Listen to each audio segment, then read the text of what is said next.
I was born in the year 2007 in the city of Troy, New York. Throughout my 16 years of life, I have been discriminated against. I have been denied my human rights to education and health care. Throughout my 16 years, when I was 5 months old, I had my first allergic reaction. When I was 11 months old, I had my first life-threatening food allergic reaction. I've been involved in food allergy community since I was 3 years old.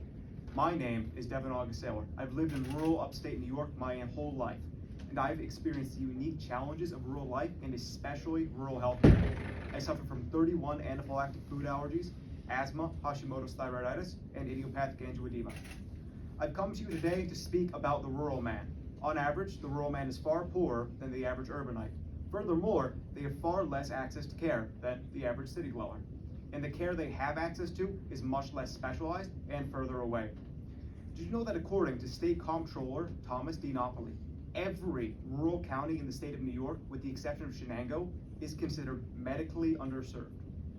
If you have an emergency, you would be forced to drive many miles, perhaps into a different county to get care. This is the case where I live, where people have to drive up to an hour to get care. Even if you're lucky enough to get to the hospital on time, they might not have room for you, because according to NY requirements, which is an accredited provider of nursing education in the state of New York, 47% of rural hospitals have 25 or fewer staff beds.